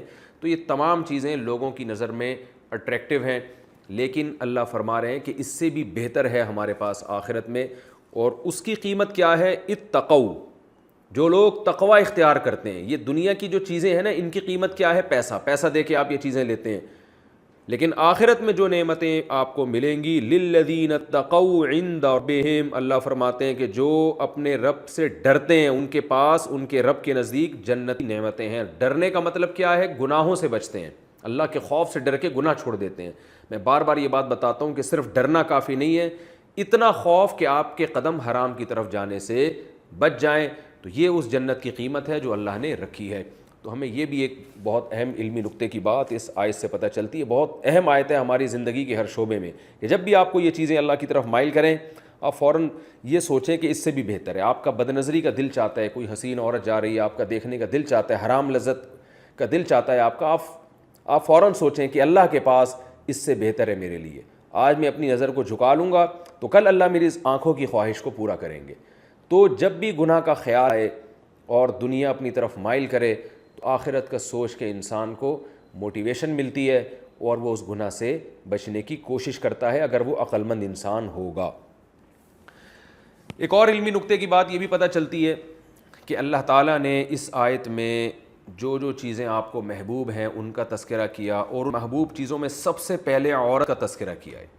علامہ ابن کثیر رحمہ اللہ تعالیٰ جو عالم اسلام کے مایہ ناز مفسر ہیں، وہ اس آیت کی تفسیر میں لکھتے ہیں کہ اس آیت سے پتہ چلتا ہے کہ انسان کو سب سے زیادہ جو چیز مائل کرتی ہے اپنی طرف وہ عورت ہے، اس کے بعد اولاد جن میں بیٹے، کیونکہ لوگ عام طور پر بیٹوں کو بیٹیوں پہ ترجیح دیتے ہیں، تو قرآن نے عام لوگوں کی عادت کے حساب سے ہی بات کی ہے۔ وہ الگ بات ہے کہ بہت سے لوگوں کو بیٹیاں زیادہ محبوب ہوتی ہیں، اور خاص طور پہ دیندار لوگوں کو، لیکن قرآن چونکہ ایک عام انسانی فطرت بیان کر رہا ہے، لیس الذکر کالانثیٰ، بیٹا جو کام کر سکتا ہے بیٹیاں نہیں کر سکتی، تو اس لیے عام طور پہ لوگ بیٹوں کی پیدائش پہ خوش ہوتے ہیں، تو اس لیے قرآن نے اس کا تذکرہ کیا ہے کہ جو لوگوں کی عام نیچر ہے وہ تو یہی ہے۔ تو علامہ ابن کثیر رحمہ اللہ تعالیٰ فرماتے ہیں کہ اس سے پتہ چلتا ہے کہ انسان کو، جو مرد کو خاص طور پہ جو سب سے زیادہ چیز اپنی طرف مائل کرتی ہے وہ عورت کی ذات ہے، اس کے بعد اس کے بیٹے، اور پھر القناطیر المقنطرہ، دولت اس کے بعد ہے، یعنی سب سے پہلے عورت، پھر اولاد، اور پھر اس کے بعد دولت کے انبار۔ یہ چیزیں انسان کو اسی ترتیب سے مائل کرتی ہیں۔ تو وہ اس آیت کی تفسیر میں فرماتے ہیں کہ اس سے پتہ چلتا ہے کہ مرد کے لیے سب سے بڑا فتنہ اور آخرت کا میں بیڑا غرق کرنے کا جو سب سے بڑا سبب ہے وہ عورت ہے۔ یعنی اچھے اچھے لوگوں کا یہاں آ کے ایمان خطرے میں پڑ جاتا ہے، اور ہم نے دیکھا ہے اپنی زندگی میں کہ بہت سے لوگ جو اپنے دامن کو بہت سے گناہوں سے بچا کے چلتے تھے، لیکن عورت کے فتنے میں مبتلا ہو کر برائی میں پڑ گئے۔ تو اس لیے خاص طور پہ جو مرد حضرات میری اس تفسیر کے لیکچر کو سن رہے ہیں، وہ اس آیت کی روشنی میں اپنے آپ کو عورت کے فتنے سے بچانے کی بہت زیادہ کوشش کریں۔ آپ کی آخرت کو تباہ کرنے والی سب سے بڑی چیز عورت ہے، اور اللہ نے اس کا آلٹرنیٹ رکھا ہے۔ علامہ ابن کثیر رحمہ اللہ تعالیٰ فرماتے ہیں کہ یہی عورت جو ہمارے لیے بہت بڑا فتنہ ہے، اور بخاری مسلم کی حدیث ہے، آپ صلی اللہ علیہ وسلم نے فرمایا ما ترکت بعدی فتنۃ اضر علی الرجال من النساء، میں نے اپنے بعد مردوں کے لیے عورت سے بڑا کوئی فتنہ نہیں چھوڑا۔ یہ وہ ایسا فتنہ ہے کہ جس میں بڑے بڑے لوگ مبتلا ہو جائیں گے۔ عورت کے حسن و جمال سے بہت بڑے بڑے پرہیزگار لوگ متاثر ہو کر اپنا ایمان بیچ ڈالتے ہیں اور اپنے آپ کو آزمائشوں میں ڈال دیتے ہیں، عشق معاشقے میں مبتلا ہو جاتے ہیں اور حرام کاریوں میں مبتلا ہو جاتے ہیں۔ تو دیکھ کتنے لوگ عیاشی کرنے کے لیے جاتے ہیں باہر ملکوں میں، کتنے لوگ نائٹ کلبوں میں جاتے ہیں۔ اگر عورت کو درمیان سے نکال دیا جائے تو یہ نائٹ کلب بند ہو جائیں، شراب کباب کی محفلیں برباد ہو جائیں۔ تو یہ ایک ایسا فتنہ ہے جس کی طرف مرد، آج انٹرنیٹ پر جو فحش مواد دیکھا جا رہا ہے، یہ سب عورت کا فتنہ ہے۔ عورت کو دیکھنے کے لیے، عورت جو فلم انڈسٹریاں چل رہی ہیں اور لوگوں کے فیملی سسٹم کو خراب کر رہی ہیں، یہ اگر اپنی انڈسٹریوں سے عورتوں کو نکال لیں، مزین خواتین کو نکال لیں، تو یہ ساری انڈسٹریاں ٹھپ ہو جائیں گی۔ ڈراموں فلموں سے اگر پرکشش خواتین کو نکال دیا جائے، ایکٹریسز کو نکال دیا جائے، تو یہ ڈرامے فلمیں بیکار ہو جائیں گے، لوگ دیکھنا چھوڑ دیں گے۔ ہر چیز جو پروڈکٹ آپ مارکیٹ میں لانا چاہتے ہیں اس میں عورت کی تصویر کمپنیاں لگاتی ہیں تاکہ اس عورت کو، اس لڑکی کو دیکھنے کے بہانے لوگ ہماری پروڈکٹ کو دیکھیں۔ تو وجہ کیا ہے کہ اللہ نے عورت کو بنایا مرد کے لیے اٹریکٹیو ہے، اور یہ تو اس سے پتہ چلتا ہے یہ آزمائش ہے ہماری، یہ انٹرٹینمنٹ کے لیے نہیں بنایا، یہ آزمائش کے لیے بنایا ہے۔ اس آزمائش سے بچنے کا سب سے بہترین طریقہ جو قرآن و سنت نے ہمیں بتایا ہے، ایک تو نظر کی حفاظت، دوسرا اس حرام کو حلال کرو، نکاح کے ذریعے عورت کے قریب جاؤ۔ علامہ ابن کثیر رحمہ اللہ تعالیٰ اس آیت کے تحت فرماتے ہیں کہ اگر یہی عورت آپ نکاح کے ذریعے حاصل کرتے ہیں تو وہ فرماتے ہیں کہ یہی آزمائش کے بجائے آپ کے لیے اللہ کی رحمت بن جاتی ہے۔ جیسے کہ پیغمبروں نے نکاح کثرت سے کیے تو اس کے دو فائدے ہوں گے آپ کو۔ ایک تو یہ نکاح عبادت ہے، آپ حلال طریقے سے ایک عورت کو حاصل کر رہے ہیں، اس سے آپ کی جائز خواہش بھی پوری ہوگی اور آپ حرام خواہش سے آپ کے قدم بچ بھی جائیں گے۔ یعنی دنیا میں آپ کو ایک اللہ نفع بھی عطا فرمائیں گے، اس سے آپ کو اولاد یعنی بیٹوں کی نعمت، بیٹیوں کی نعمت بھی دیں گے۔ اور قرآن کہتا ہے وَجَعَلَ لَكُم مِّنْ أَزْوَاجِكُمْ بَنِينَ وَحَفَدًا، اللہ تمہیں تمہاری بیوی سے اولاد بھی دیتا ہے اور اولادوں کی اولاد بھی دیتا ہے، بڑھاپے میں آپ کو پوتے نواسے ملیں گے۔ تو یہی عورت اگر آپ حلال طریقے سے حاصل کریں تو یہی آپ کے لیے فتنہ اور آزمائش کے بجائے اللہ کی رحمت بن جاتی ہے۔ تو علامہ ابن کثیر رحمہ اللہ تعالیٰ اس آیت کے تحت لکھتے ہیں کہ نکاح کی جو کثرت ہے وہ پسندیدہ چیز ہے، کیونکہ بخاری میں عبداللہ بن عباس رضی اللہ عنہ کا قول ہے تزوجوا فإن خیر هذه الامة اکثرهم نساء، نکاح کرو اس لیے کہ اس امت میں جو سب سے بہتر تھے محمد صلی اللہ علیہ وسلم، انہوں نے سب سے زیادہ نکاح کیے، ان کی ازواج کی تعداد سب سے زیادہ تھی۔ تو آج ہمارے ہاں جو خانقاہوں میں یا تبلیغ میں یا دیندار طبقے میں عورت کے جو فتنہ ہے اس سے بچانے کی جو کوشش کی جا رہی ہے وہ پائیدار نہیں ہے۔ وہ کوشش یہ کی جا رہی ہے کہ صرف نظر کی حفاظت کرو اور جو ہے فحش پروگرام مت دیکھو اور یہ مت کرو اور یہ مت کرو۔ یہ بھی ٹھیک ہے، یہ بھی ضروری ہے، قرآن نے ایسا حکم دیا ہے، لیکن جب آپ کسی پر حلال کے دروازے تنگ کر دیں گے اور حرام کے دروازے چوپٹ کھول دیں گے تو بہت کم لوگ ہیں جو آپ کی اس تجویز پر عمل کریں گے اور وہ لازماً ناجائز کی طرف جائیں گے۔ میں اس کی ایک مثال دیتا ہوں کہ ایک شخص کو بھوک لگ رہی ہے، اس کا روٹی کھانے کا دل چاہ رہا ہے اور بار بار دل چاہ رہا ہے کہ میں چوری کر لوں، تو آپ اسے کب تک سمجھائیں گے کہ چوری مت کرو، چوری گناہ کی چیز ہے؟ بھائی اس کے بھوک تو مسلسل لگ رہی ہے نا اس کو، وہ اور یہ اس کی باڈی کی ریکوائرمنٹ ہے۔ اس کا بہترین حل یہ ہے، کوئی عقل مند آدمی جائے گا، اسے پیسے پکڑائے گا، بولے گا جا بھائی خرید کے کھا لے، چوری مت کر۔ جب خرید کے کھا لے گا تو اس کی ایک جائز ایک جو اس کی باڈی کی ریکوائرمنٹ تھی وہ پوری ہو جائے گی، تو اس کے قدم برائی سے بچ جائیں گے۔ تو اس سے پتہ چلتا ہے کہ اللہ نے مرد کے لیے جو سب سے بڑا فتنہ بنایا ہے وہ عورت کو بنایا ہے۔ اور آپ عورت حلال طریقے سے حاصل نہیں کرو گے تو یہ عورت آپ کی تقوی، آپ کی علم، آپ کی پرسنالٹی اور آپ کی عزت اور یہ تمام چیزیں ہونے کے باوجود یہی عورت آپ کا بیڑا غرق کر دے گی، یہی عورت جو ہے آپ کو برائی کے اندر مبتلا کر دے گی۔ سب عورتیں نہیں، لیکن جو کرتی ہیں وہ بھی عورت ہی ہوتی ہیں۔ آج خواتین کا یہ ایک دعویٰ ہے کہ ہمیں اسلام نے باؤنڈ کیا، ہمیں پردے کا حکم دیا، اس لیے حکم دیا تاکہ آپ کی عزت کا تحفظ ہو سکے، آپ کی مرد آپ کی طرف آئے نکاح کے راستے سے۔ اسلام اللیگل راستے سے مرد کو آپ کی طرف آنے نہیں دیتا، کیونکہ اس میں مرد کی عیاشی ہے اور آپ کی بربادی ہے۔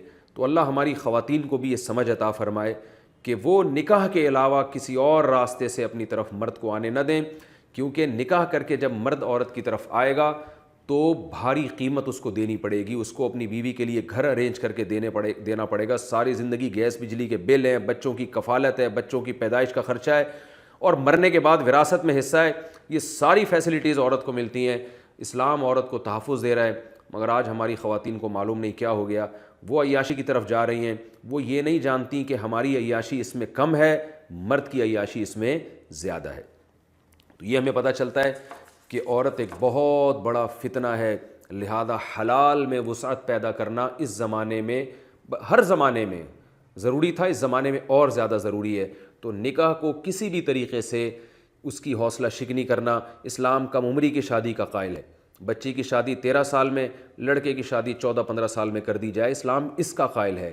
اور اسلام جو ہے نا مرد کو عدل کی شرط کے ساتھ کہ سب کے حقوق برابر ادا ہوں، زیادہ نکاح کی ترغیب دیتا ہے تاکہ عورتیں بھی بغیر نکاح کے نہ رہیں اور مرد کی خواہش بھی پوری ہو، تاکہ اس کے لیے عورت فتنہ نہ بن سکے۔ جب حلال سے انسان کی سیری ہو جاتی ہے تو اکثر اوقات پھر حرام کی طرف اس کے قدم نہیں جاتے۔ تو اس آیت سے ہمیں یہ بھی علمی نقطے کی بات پتہ چلتی ہے کہ معاشرے میں اس کو فروغ دینا چاہیے۔ ایک اور علمی نقطے کی بات یہ پتہ چلتی ہے کہ اسلام مرد کی نیچر بتا رہا ہے کہ اس کو بیٹے چاہیے، یہ نیچر ہے مرد کی، اور آپ دیکھیں یہ نیچر آج چینج ہو گئی ہے۔ کیسے کہ 2 چاہیے اچھے، تو اللہ فرماتے ہیں کہ مردوں کی خواہش ہے کہ زیادہ بیٹے ہوں ان کے، جو ان کے ساتھ تعاون کریں علمی خدمات میں یا بزنس میں یا کسی بھی شعبے میں، ان کے لیے فخر کا سبب بنے. اور ظاہر ہے زیادہ بیٹے جب ہی ہوں گے جب اولاد زیادہ ہوگی، کیونکہ اپنی مرضی سے تو بیٹے نہیں ہوتے. آپ کی اولاد زیادہ ہوگی تو اس میں بیٹیاں بھی ہوں گی تو اتفاق سے بیٹے بھی زیادہ ہوں گے. تو یہ ہمیشہ سے. اور پہلے جتنے پیغمبر تھے وہ جب اپنی قوموں کو نصیحت کیا کرتے تھے تو اس نصیحت میں یہ بھی بتاتے تھے کہ تم ایمان اور نیک عمل اختیار کرو. یمددکم باموال وبنین، اللہ تمہارے مال میں بھی برکت دے گا، اولاد میں بھی برکت دے گا، یعنی اولاد بھی تمہیں زیادہ دے گا. تو اس سے پتہ چلتا ہے کہ یہ تو غیر مسلم کی بھی نیچر ہے کہ اولاد زیادہ ہو.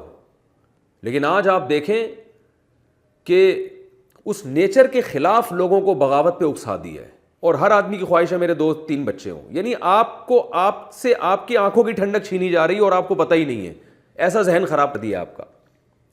یہ ایسا ہی ہے جیسے پروپیگنڈا کیا جائے. انسان کو شہد اچھا لگتا ہے، میٹھی چیز اچھی لگتی ہے. پروپیگنڈا کیا جائے کہ جی میٹھی چیز گندی ہوتی ہے، میٹھی چیز نقصان دہ ہوتی ہے، اور آپ نے شہد کھانا چھوڑ دیا. تو یہ بالکل اس طرح سے ہے کہ آپ کو آپ کی مرغوب چیز کے بارے میں غلط دلائل دے کے یہ سمجھایا جائے. وہ الگ بات ہے کہ 40 سال کے بعد آپ کی انرجی یوٹیلائز نہیں ہوتی تو ڈاکٹر میٹھا کم کرنے کا حکم اس لیے دے رہے ہوتے ہیں کہ کھاؤ اتنا جتنا یوٹیلائز تو کرو اس کو. تو لیکن انسان کی نیچر ہے کہ میٹھا اس کو اچھا لگتا ہے. وہ مانے تو صحیح نا کہ مجھے اچھا لگتا ہے.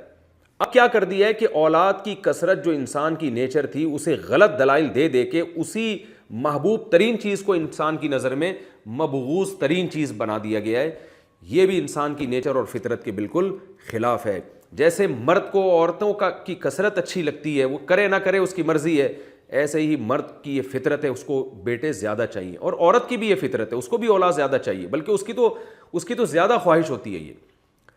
اور قرآن نے پچھلی امتوں کے واقعات میں جو میں نے نوح علیہ السلام کا تذکرہ کیا، نوح علیہ السلام نے اپنی قوم سے کیا فرمایا کہ تم تقوی اختیار کرو گے اللہ تمہیں کثرت سے اولاد دے گا. اور صالح علیہ السلام نے کیا فرمایا کہ وَاذْكُرُوا إِذْ كُنْتُمْ قَلِيلًا فَكَثَّرَكُمْ، اللہ نے تم پر احسان کیا، تم تعداد میں تھوڑے تھے، اللہ نے تمہاری نسل بڑھا دی، تمہیں اولادیں زیادہ دیں، اب تم زیادہ ہو گئے ہو. تو یہ قوم کا زیادہ ہونا، اولاد کی کثرت، اس سے انسان اسٹرانگ ہوتا ہے، مضبوط ہوتا ہے، کمزور نہیں ہوتا. فیملی پلاننگ والے آپ کو یہ تو بتاتے ہیں کہ بچے جب آئیں گے تو ان پہ خرچہ کرنا پڑے گا، یہ نہیں بتاتے کہ بچے جب دنیا میں آتے ہیں تو 2 ہاتھ اور 2 عدد پاؤں لے کر آتے ہیں. اتنا ان پہ خرچہ نہیں کرنا پڑتا جتنا وہ کما کے دیتے ہیں ماں باپ کو. ان پہ انویسٹمنٹ کم ہوتی ہے، اس کا آؤٹ پٹ بہت زیادہ ہوتا ہے. تو یہ بھی ایک حقیقت ہے جس کو آج یعنی خوشنما نعروں کے ذریعے ایک باطل چیز کو لوگوں کے دماغ میں اتارا جا رہا ہے. تو نبی صلی اللہ علیہ وسلم نے فرمایا کہ اولاد کی طلب کبھی ختم نہ کرو. فَإِنَّهَا ثَمَرَةُ الْقُلُوبِ قلوب وقرۃ الْأَعْيُنِ، اس لیے کہ اولاد آنکھوں کی ٹھنڈک ہے اور دلوں کا پھل ہے. کس قدر ترغیب ہے. آپ کبھی اپنے چھوٹے بچوں کو دیکھیں کیسے پیارے لگتے ہیں، کیسا آنکھ پہ لگانے کا ان کا دل چاہتا ہے، اور کیسا ان کی باتیں، ان کی مسکراہٹ سن کے مزہ آتا ہے انسان کو. مائیں کیسے اپنے بچوں کو صبح ناشتہ کرا کے اسکول بھیج رہی ہوتی، کتنا پیارا لگتا ہے یہ منظر، اور ماں کیسے فخر کر رہی ہوتی ہے اپنے بچوں پر. تو لیکن یہ کہ وہ خوشنما نعروں کے ذریعے بالکل فطرت کے خلاف چلا دیا گیا ہے اور اب سب اسی رو میں بہہ گئے ہیں. اللہ تعالی ہمیں ہدایت دے. تو قرآن کی اس آیت سے پتہ چلتا ہے کہ انسان کو عورت کے بعد سب سے زیادہ محبوب چیز اولاد ہے، اور آگے پھر سونے چاندی اس کے بعد ہے. لیکن سونے چاندی تو جمع کرنے میں لگے ہوئے ہیں، اور جو اولاد اس سے زیادہ انسان کو محبوب ہے اس کے ریشو کو، اس کی گروتھ کو کم سے کم کیا جا رہا ہے. یہاں اللہ نے ایک علمی نقطے کی بات یہ بھی پتہ چلتی ہے کہ اللہ نے جنت جن لوگوں کے لیے رکھی ہے ان کی کوالٹیز بیان کی ہیں. الصابرین والصادقین والقانتین والمنفقین والمستغفرین بالاسحار. سب سے پہلی کوالٹی اللہ نے بیان کی صبر کرتے ہیں. خودکشی کرنے والا بے صبرہ ہوتا ہے، اللہ نے اس کے لیے جنت نہیں رکھی. واویلا کرنے والا، ہائے ہوئے کرنے والا، ذرا سی بات پہ آج نوجوان سر دیواروں پہ جا کے مار رہے ہیں. تو صبر جو ہے نا، صبر، اپنے آپ کو روکنا، یہ اللہ کو پسند ہے. چیخنا، چلانا، واویلا کرنا، یہ صفت اللہ کو پسند نہیں ہے. دوسری الصادقین، سچے. 2 نمبر لوگ اللہ کو پسند نہیں ہیں. آج 2 نمبری کمال سمجھا جاتا ہے. القانتین، اطاعت کرنا. المنفقین، خرچ کرنے والے لوگ. کنجوس لوگ اللہ کو پسند نہیں ہیں. اور راتوں کو اٹھ کے گناہوں سے توبہ کرنے والے۔ آج وظیفوں پہ بڑا زور ہے، آپ کسی کو بتا دیں کہ صبح 4 بجے اٹھ کے آپ نے یہ وظیفہ پڑھنا ہے، اس سے آپ کا فلاں کام بن جائے گا، تو شروع ہو جائیں گے وہ لاکھوں لاکھوں مرتبہ۔ تو اللہ تو رات کو اٹھ کے ہمیں استغفار کا حکم دے رہے ہیں کہ اللہ سے جہنم کی پناہ مانگا کرو۔ اسی مضمون کو قرآن میں دوسرے مقام پر بھی بیان کیا، والذین یبیتون لربہم سجدا وقیاما، نیک لوگ سجدے اور قیام میں راتیں گزارتے ہیں اور اپنے رب سے اپنے رب کی جہنم سے پناہ مانگتے ہیں۔ تو راتوں کو اٹھ کے آخرت کی فکر کرنی چاہیے اور آخرت کے خوف سے اللہ کو پکارنا چاہیے۔ اس رکوع میں ہمیں یہ بھی پتہ چلتا ہے کہ اللہ نے توحید پر خود بھی گواہی دی، اس کے فرشتوں نے بھی، اور جتنے بھی اہل علم ہیں وہ توحید پر گواہی دیتے ہیں۔ اور اللہ نے اس آیت میں بار بار توحید کا تکرار کیا ہے کہ شہید اللہ انہ لا الہ الا ھو والملائکۃ، اللہ بھی گواہی دیتا ہے، فرشتے بھی، واولو العلم، اور اہل علم بھی۔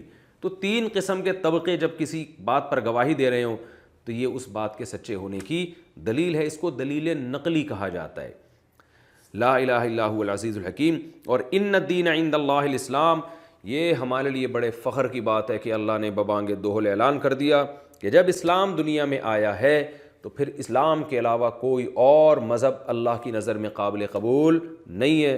اور یہ بھی بتا دیا اللہ نے کہ یہ اسلام کے علاوہ کوئی مذہب اللہ قیامت میں نہیں مانے گا۔ سوال پیدا ہوتا ہے کہ غیر مسلم تو اسلام کو مانتے نہیں، تو اللہ نے اس کا بھی جواب دے دیا کہ یہ جو اختلاف کرتے ہیں اسلام میں، یہ دلیل کی بیس پہ نہیں ہے بلکہ ضد اور عناد کی بیس پر ہے۔ تو ہمیں اپنے بارے میں بھی سوچنا چاہیے کہ ہم اگر کسی سے کسی مسئلے میں اختلاف کرتے ہیں تو بغیم بینہم تو نہیں ہے وہ اختلاف، ایسا تو نہیں ہے کہ ضد اور ہٹ دھرمی اور حب جاہ کی بیس پر کہ ہم کسی سے آگے نکلنا چاہتے ہیں۔ قرآن میں یہ مضمون بہت زیادہ بیان ہوا ہے کہ حق سے اختلاف کرنے والے اکثر و بیشتر دلائل کی دنیا میں نہیں بلکہ ضد اور حسد کی بیس پہ۔ تو جو بیماری کامن ہوتی ہے اس کے بارے میں یہ سوچنا چاہیے کہ یہ بیماری میرے اندر تو نہیں ہے۔ کرونا پھیلا ہوا ہے، بہت سے لوگ ٹیسٹ کروا لیتے ہیں کہ یار تھوڑے سی بھی علامات ظاہر ہوتی ہے ٹیسٹ کروا لیتے ہیں کہ میرے اندر ایسا تو نہیں کہ یہ جرثومہ میرے اندر چلا گیا ہو، یہ وائرس میرے اندر آ گیا ہو اور میں بیمار ہو گیا ہوں۔ تو روحانی بیماریاں بھی جو ہوتی ہیں جس کے بارے میں قرآن کہتا ہے یہ اکثر لوگوں میں پائی جاتی ہیں، تو ہمیں اپنا بھی ٹیسٹ کرانا چاہیے کہ یہ بیماری کہیں ہمارے اندر نہ ہو۔ اس کا بہت خیال کرنا چاہیے۔ آپ ڈیبیٹ میں جب کسی سے اختلاف کر رہے ہیں تو بار بار یہ استحضار کیا کریں، سوچا کریں کہ کہیں میں نے اس کو انا کا مسئلہ تو نہیں بنا لیا، ایسا تو نہیں ہے کہ میں سامنے والے کی بات مانوں گا تو میں چھوٹا ہو جاؤں گا وہ بڑا ہو جائے گا، ایسا تو نہیں ہے میں اپنے مسلک کی تائید کے لیے دلیل دے رہا ہوں تو میرا مقصد اپنے مسلک کو بس صحیح ثابت کرنا ہے، حالانکہ دوسرے مسلک کے پاس دلیل مضبوط ہے، مجھ سے زیادہ مضبوط ہے، ایسا تو نہیں کہ میں اس کو نیچا دکھانا چاہتا ہوں۔ یہ ہمارے مذہبی فرقوں میں یہ بیماری ہول سیل کے حساب سے ہے، ہمارے سیاسی لیڈروں میں یہ بیماری اور سیاسی لیڈروں کو فالو کرنے والوں میں یہ بیماری بہت زیادہ ہے۔ اگر آپ کی سیاسی لیڈر سے کوئی غلط کام ہوگا آپ نے اس کی تعویل کر کے اس کو اچھا قرار دینا ہے، اپوزیشن سے اگر اس کے لیڈر سے اگر کوئی اچھا کام بھی ہوگا آپ نے اس کو غلط قرار دے کر اس کو برا قرار دینا ہے۔ یہ آج کل ہو رہا ہے اور لوگ دیکھ رہے ہیں کہ اپنا لیڈر بہت اچھا چاہے جتنا برا ہو، سامنے والا بہت برا چاہے جتنا اچھا ہو۔ تو یہ معیار یہ سب جگہ چل رہی ہے اور یہ چیز انسان کو جہنم میں لے جانے کا سبب بنتی ہے۔ قرآن میں اللہ نے کیا فرمایا؟ اولو العلم قائما بالقسط، کہ اولو العلم جو گواہی دیتے ہیں انصاف پر کھڑے ہو کر دیتے ہیں، وہ رشتہ داری کو، اپنی سیاسی جماعتوں کو، اپنے مسلک کو درمیان میں نہیں لے کر آتے، جس چیز کو حق سمجھتے ہیں اس کو وہ بیان کرتے ہیں۔ تو ہمیں بھی اس کا خیال کرنا چاہیے۔ اور ایک اور علمی نکتے کی بات ہمیں اس سے یہ بھی پتہ چلتی ہے، فَإِنْ حَاجُّوكَ فَقُلْ أَسْلَمْتُ وَجْهِيَ لِلَّهِ وَمَنِ اتَّبَعَنِي۔ یہ بہت اہم پوائنٹ کی بات ہے جو قرآن بار بار بیان کرتا ہے، لہذا میں بھی اس علمی نکتے کو بار بار ہائی لائٹ کرتا ہوں۔ قرآن کہہ رہا ہے اتنے دلائل سننے کے بعد بھی اگر یہ آپ سے حجت بازی کرتے ہیں تو آپ ان کو واضح لفظوں میں کہہ دیجئے کہ میں اور میرے فالوورز اپنے آپ کو اللہ کے سپرد کر چکے ہیں، تم ایمان لاتے ہو تو لاؤ، نہیں لاتے ہو تو تمہاری مرضی۔ یہ کام ہوتا ہے بحث کو ختم کرنے کے لیے، ٹائم بچانے کے لیے، کہ ایک ہی طبقے پر آپ نے صبح و شام محنت نہیں کرنی ہے، آپ کے پاس ٹائم کم ہے اور دعوت کا میدان میں آپ کے پاس شعبے بہت زیادہ ہیں۔ تو ایسا نہ ہو کہ آپ ساری صلاحیتیں کسی ایک شخص پہ یا کسی ایک جماعت پہ لگا دیں اور آپ دیکھیں کہ یہ لوگ صحیح نہیں ہو رہے تو میں ان کو جب تک صحیح نہیں کروں گا میں دنیا سے جاؤں گا نہیں. یہ غلط طریقہ ہے. بہت سے لوگ دنیا میں ایسے ہیں کہ آپ اس طبقے کو چھوڑ کر دوسرے طبقے پہ محنت کریں گے, وہ آپ کی بات کو سنیں گے. رسول اللہ صلی اللہ علیہ وسلم نے 13 سال مکہ میں دعوت کا کام کیا, بہت تھوڑے لوگ ایمان لائے. اللہ نے حکم دیا کہ یہاں سے چلے جائیں آپ, یہ جتنے لے آئے ہیں آپ اس سے زیادہ نہیں لائیں گے. اب کیا ہے, آپ آخری نبی ہیں, اب آپ کا وقت ضائع ہوگا. ایسے لوگوں پہ جا کے محنت کریں جو آپ کی بات کو سنیں. تو مدینہ گئے ہیں, کیسا استقبال ہوا, اور 10 سال کے عرصے میں 10,000 کا لشکر تیار ہو کے مکہ میں داخل ہوتا ہے, اور پھر مکہ والے بھی ایمان لے آئے. تو یہ ہے, اس کو کہتے ہیں کہ براءت کا اعلان کر دینا کہ بھائی ہم جتنا سمجھا سکتے تھے ہم نے آپ کو سمجھا دیا ہے, اس سے زیادہ ہمارے اندر صلاحیت نہیں ہے. میں نے دیکھا ہے اچھے اچھے لوگوں کی صلاحیتیں اس میں برباد ہوتی ہیں. ایک لا حاصل بحث, سامنے والا ماننے کو تیار نہیں, آپ بحث کرے جا رہے ہیں, پھر اس سے نفرتیں پھیلتی ہیں, پھر ایک دوسرے کو نقصان اور ایک دوسرے کی عزتیں اچھالنے کا جو ہے نا وہ موقع تلاش کر رہے ہوتے ہیں.